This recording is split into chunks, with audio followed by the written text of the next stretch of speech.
Hello दोस्तों, इस video का टॉपिक है नई शिक्षा नीति 2020 नेशनल एजुकेशन पॉलिसी 2020 जो कि केंद्र सरकार द्वारा 29 जुलाई 2020 को मंजूरी दे दी गई। क्या है नई शिक्षा नीति, यही समझते हैं। देखिए 1968 में यानी कि स्वतंत्र भारत की यह तीसरी नई शिक्षा नीति होगी, क्योंकि जो स्वतंत्र भारत जब भारत हुआ था तो 1968 में ये नई शिक्षा नीति लागू की गई थी। उसके 18 साल के बाद 1986 में लाया गया और उसके 34 साल के बाद 2020 में लाया गया है। तो 1986 वाला जो ओल्ड पैटर्न पर चलता था, जैसे मैं मैट्रिक किया, मैट्रिक बोर्ड हो गया, फिर 10+2 हो गया, जैसे में 11वीं 12वीं हो गया, फिर इंटर हो गया या आईएससी हो गया, आईकॉम हो गया, उसके बाद बीए हो गया, 3 साल का होता है, फिर पीजी हो गया। तो ये 1986 की पैटर्न पर चल रहा था, लेकिन अब ये लागू हो जाएगा कुछ ही दिनों में और संपूर्ण पूरे यानी कि सारा का सारा समझ सकते हैं कि जो 2030 तक इसे लागू करने में सरकार को समय मिलेगा। धीरे धीरे प्रत्येक राज्य लगाने जा रहा है और ये पहला राज्य लागू किया हिमाचल प्रदेश ने। ये याद करके रखिएगा, क्वेश्चन पूछा भी जाएगा ये, और पूछा गया है कि प्रथम राज्य लागू किया गया हिमाचल प्रदेश को।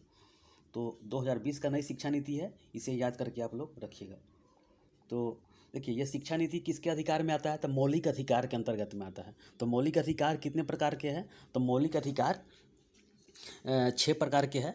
पहले 7 था लेकिन अब 6 हो गया। 7 वाला कौन सा था, तो संपत्ति का अधिकार, जो कि अभी अनुच्छेद 300 में चला गया है। तो मौलिक अधिकार 6 है, उसी में से स्वतंत्रता का अधिकार है 19 से 22 के बीच में। तो उसी में 21A के अंतर्गत 6 से 14 वर्ष के बच्चे को निःशुल्क शिक्षा देना है। और इसे व्यवहारिक रूप से लाने के लिए सरकार ने व्यवहारिक रूप से इसे अनिवार्य शिक्षा अधिनियम 2009 पारित किया। उसके बाद 1 अप्रैल 2010 से लागू किया गया और 8वीं तक निःशुल्क शिक्षा दिया जाता है और गवर्नमेंट के द्वारा ये अधिकार है। तो सरकारी स्कूल में देखते होंगे कि किताब मिलती है, अब ड्रेस का भी रुपये मिलता है और भी बहुत सारे मध्याह्न भोजन भी बहुत सारा स्कीम चलाया जाता है। तो गवर्नमेंट के द्वारा ये पॉलिसी है और ये नई शिक्षा नीति ये और भी बेहतर है, तो ये समझने का कोशिश कीजिए। आइए आगे समझते हैं। देखिए नई शिक्षा नीति लागू करने वाला पहला राज्य बना हिमाचल प्रदेश।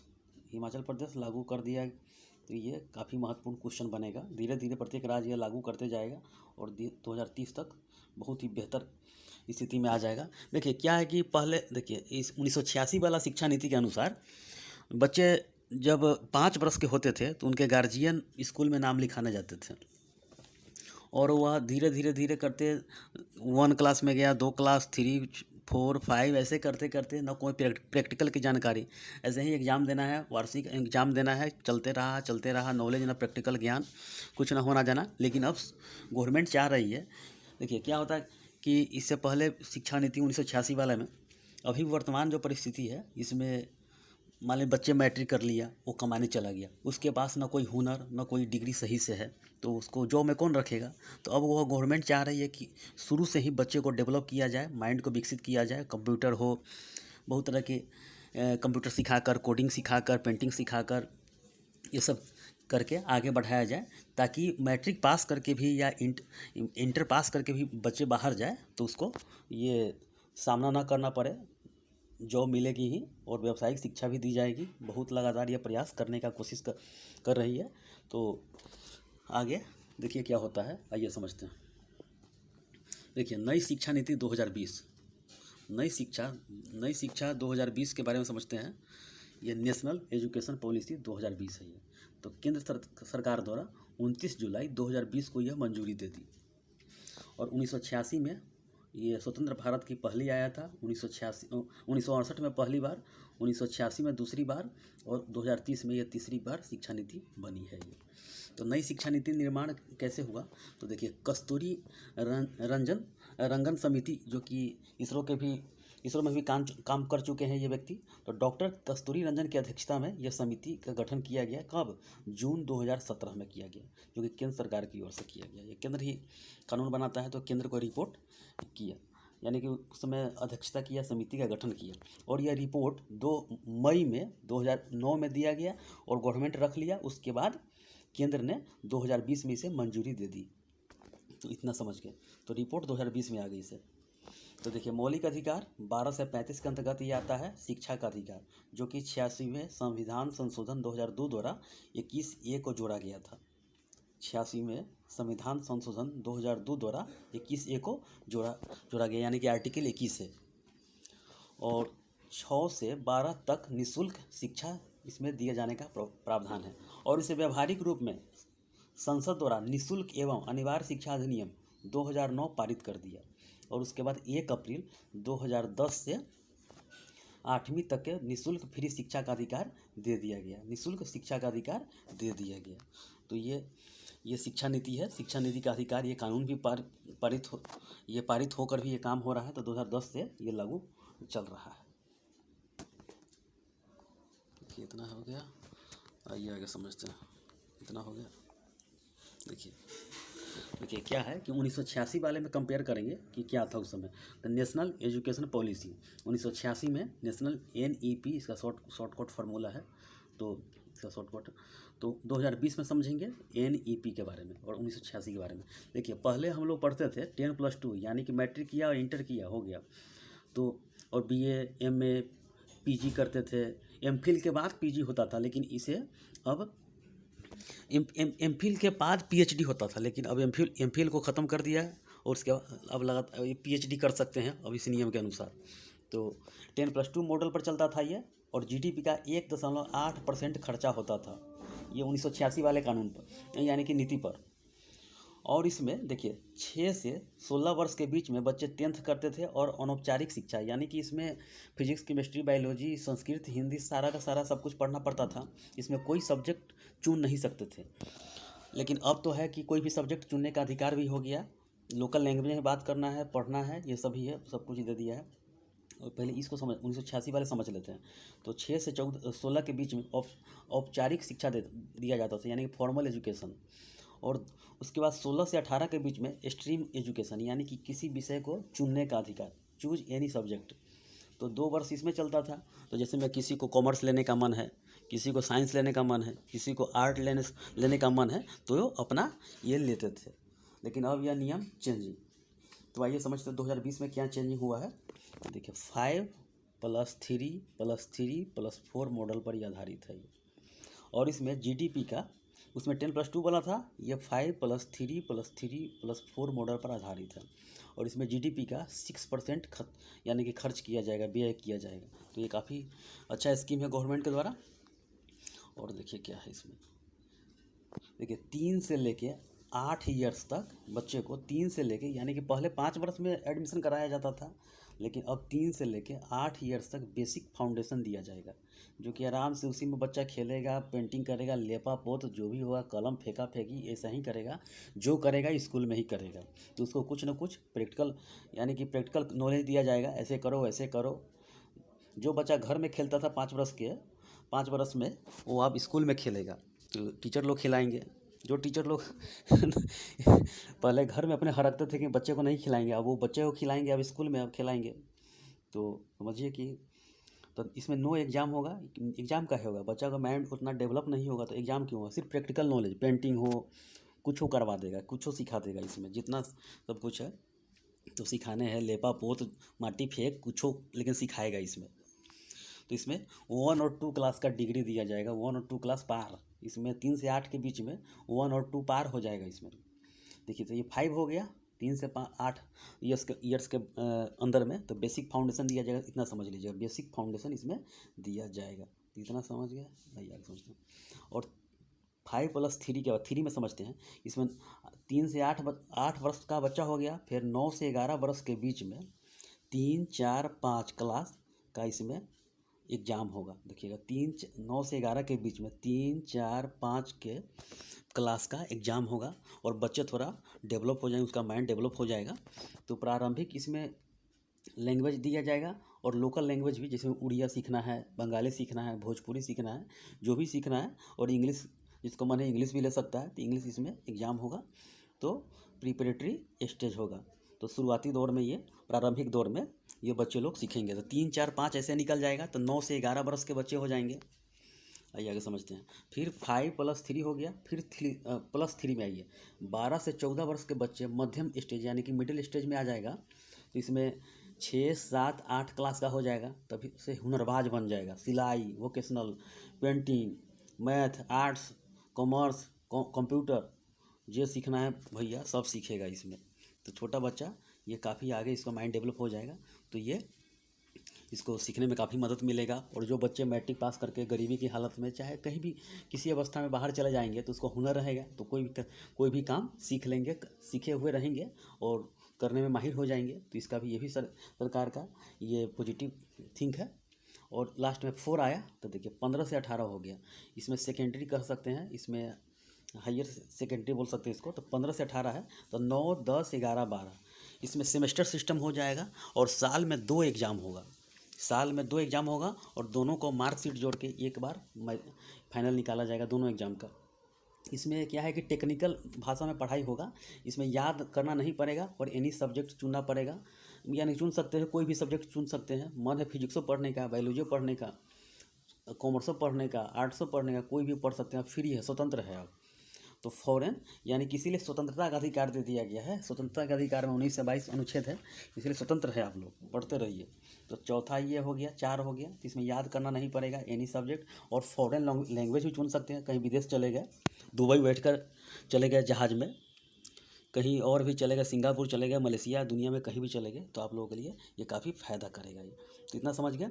आइए समझते हैं ये जब ये जो ये ढांचा शिक्षा का तैयार करेगा, कि कौन सा तैयार करेगा पाठ्यक्रम, तो एनसीईआरटी तैयार करेगा। ये ढांचा जो तैयार करेगा, कौन तैयार करेगा, एनसीईआरटी। एनसीईआरटी का फुल फॉर्म क्या होता है, देखिए आइए समझ सकते हैं। ये देखिए शिक्षा का अधिकार, शिक्षा का ढांचा देखिए, और शिक्षा का ढांचा तथा राष्ट्रीय पाठ्यक्रम तैयार का जिम्मा एनसीईआरटी को जाएगा, जो कि 8 वर्ष तक बचपना ये भी तैयार करेगा। 8 वर्ष जो बचपना रहेगा उसे तैयार करेगा।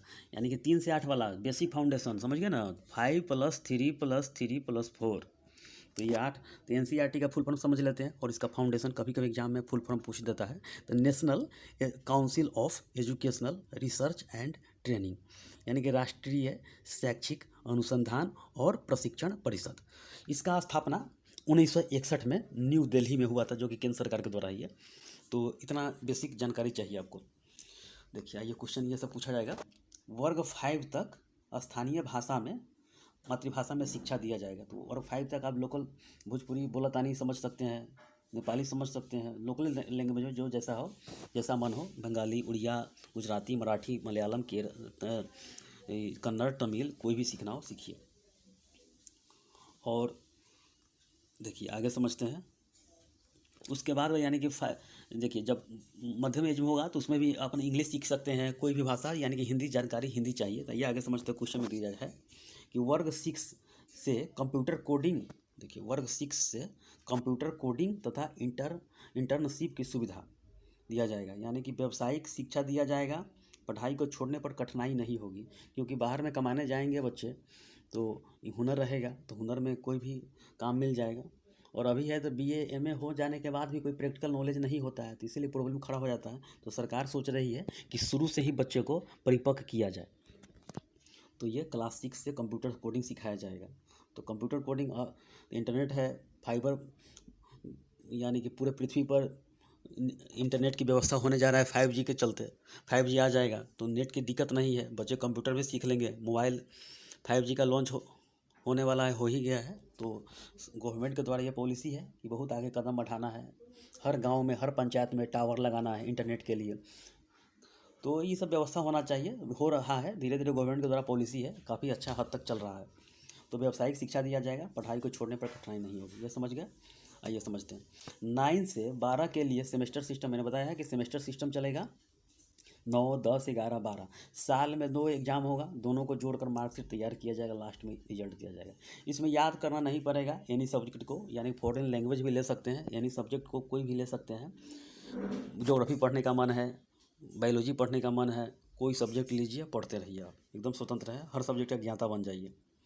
पहले था कि फिजिक्स पढ़ रहा है तो अरे फिजिक्स पढ़ रहा है, हिस्ट्री थोड़ी जानेगा, ये समझेगा थोड़ी। लेकिन हिस्ट्री क्या, ऑल सब्जेक्ट का ज्ञाता बनिए आप। तो साइंस वाले कॉमर्स पढ़ाएंगे, कॉमर्स वाले आर्ट पढ़ाएंगे, आर्ट वाले साइंस पढ़ाएंगे, तो ये ठीक है, नॉलेज होना चाहिए। आइए आगे समझते हैं। देखिए, ग्रेजुएशन पहले 3 साल का था, अब यह ग्रेजुएशन पहले 3 साल का था, अब यह अपने ऊपर खुद पर डिपेंडेंट होने के लिए 3 या 4 साल भी ले सकते हैं। देखिए, तो इसमें क्या है कि पहले था कि ग्रेजुएशन नाम रजिस्ट्रेशन करवाया, 1 साल का एग्ज़ाम दिया, पास किया नहीं किया छोड़कर, पास किया अगर सेकेंड पार्ट में अगर पढ़ाई नहीं हो पाई तो छोड़कर चला जाता था, कोई सर्टिफिकेट कोई डिग्री यूनिवर्सिटी के द्वारा नहीं मिलता था। लेकिन अब है कि इसमें फर्स्ट क्लास अगर फर्स्ट सेमेस्टर यानी कि फर्स्ट ईयर हो जाएगा तो एक सर्टिफिकेट दिया जाए कि आप 1 साल के लिए 1 साल का बीए किए हैं। सेकेंड में हो जाएगा तो डिप्लोमा दिया जाएगा, थर्ड में डिग्री दिया जाएगा, और फोर्थ में अगर कुछ रिसर्च कर रहे हैं आप किसी चीज़ पे तो रिसर्च सर्टिफिकेट दिया जाएगा। तो ये 4 साल का ये बाउंडेड है, तो आप जैसा विचार हो आप कर सकते हैं। तो ये काफ़ी, और देखिए उच्च शिक्षा संस्थानों में संस्कृत को भी बढ़ावा दिया जाएगा, जैसे आईआईटी में हो जाएगा, बड़े बड़े शिक्षण संस्थानों में, दिल्ली हो, मुंबई हो, मद्रास हो, ये सब आईआईटी में इस शिक्षा को संस्कृत को बढ़ावा देने की कोशिश किया जाएगा। ये समझिए, बहुत मोस्ट भी आई है, ये एग्जाम में पूछ सकता है ऑप्शन देकर, इस सारे के सारे क्वेश्चन बन सकता है। देखिए, पहले था कि पीएचडी करने से पहले एमफिल करना पड़ता था, मास्टर ऑफ फिलोसफी, बट अब ख़त्म कर दिया है इसे। पीएचडी से पहले ये करने होते थे, लेकिन अब डायरेक्ट पीएचडी कर सकते हैं आप, कोई बाध्यता नहीं है, कोई बाउंडेशन नहीं है। अब देखिए क्या है कि अभी जो कॉलेज और यूनिवर्सिटी के बीच में, जो कि जैसे मैं यूनिवर्सिटी मान्यता दिया कॉलेज को, एग्ज़ाम लिया, यूनिवर्सिटी मार्कशीट तैयार किया, रिजल्ट तैयार किया, परीक्षा का घोषणा किया, लेकिन इसमें यूनिवर्सिटी का काम इसी में चला जाता था, कोई रिसर्च कोई कुछ नहीं होता था। तो अब गवर्नमेंट ने किया है कि यह यूनिवर्सिटी का काम रहेगा कि सिर्फ रिसर्च करना है, फोकस करना है, आगे बढ़ाना है, और कॉलेज को भी अपना काम, कॉलेज को खुद जिम्मेदारी दिया जाएगा कि खुद कीजिए, इसका बाद में संगठन बनाया जाएगा, इसका जैसा हो जो हो। अब यूनिवर्सिटी को फोकस करना पड़ेगा रिसर्च पर, और देश को आगे बढ़ाने के लिए काफ़ी महत्वपूर्ण ये नीति है। तो एग्ज़ाम रिजल्ट अभी, यानी यूनिवर्सिटी एग्ज़ाम रिजल्ट ही लेती है, रिजल्ट फंसा, पेंडिंग फंसा, बहुत नियम है। तो ये बाउंडेशन ये ख़त्म हो जाएगा 15 साल के अंदर में, ये सब ख़त्म होने वाला है ये सब। और देखिए, पूरी तरह से लागू 2030 तक लग जाएगा, पूरी तरह लागू 2030 तक ये लग जाएगा नई शिक्षा नीति, और सारे के सारे बहुत बेहतर ये नीति है। तो आगे समझते हैं, देखिए कैसा इसका होगा जब सिलेबस जारी किया जाएगा तो देखा जाएगा। तो मानव संसाधन विकास मंत्रालय का नाम चेंज करके, जो इसको चेंज किया, शिक्षा मंत्रालय नाम कर दिया गया। मानव संसाधन विकास मंत्रालय का नाम बदलकर शिक्षा मंत्रालय कर दिया गया। तो शिक्षा मंत्री वर्तमान में कौन है, तो धर्मेंद्र प्रधान जो बने हैं, नए बने हैं। इससे पहले ये थे पेट्रोलियम मंत्री, तो इतना समझ के रखिएगा। एनसीईआरटी का full form national council of educational research and training, तो राष्ट्रीय शैक्षिक अनुसंधान एवं प्रशिक्षण परिषद, 1961 में इसका स्थापना किया गया था, और न्यू दिल्ली इसका मुख्यालय है। तो इतना न्यू शिक्षा नीति से क्वेश्चन बन सकता है, आप लोग ध्यान में रखिएगा। तो ये काफ़ी महत्वपूर्ण है, तो आप लोग समझते रहिए। इसमें क्वेश्चन पूछेगा, इसमें 5+3+3+4 के बारे में ये पूछ सकता है। और ये जो कि 8 वर्ष तक, जो कि 3 से 8 वर्ष के बचपना का जो शिक्षा जो तैयार करेगा, कौन तैयार करेगा, पाठ्यक्रम ढांचा एनसीईआरटी तैयार करेगा। वर्ग 5 तक स्थानीय भाषा मातृभाषा में शिक्षा दिया जाएगा, जहाँ जो है उसी के अनुसार दिया जाएगा। वर्ग 6 से कंप्यूटर कोडिंग का और इंटर्नशिप का सुविधा दिया जाएगा, व्यावसायिक शिक्षा दिया जाएगा, पढ़ाई छोड़ने पर कठिनाई नहीं होगी, ये सब दिया जाएगा। और 9 से 12 के लिए सेमेस्टर सिस्टम लागू किया जाएगा। तो ये काफ़ी महत्वपूर्ण है। ठीक है, इस वीडियो में इतना ही, धन्यवाद।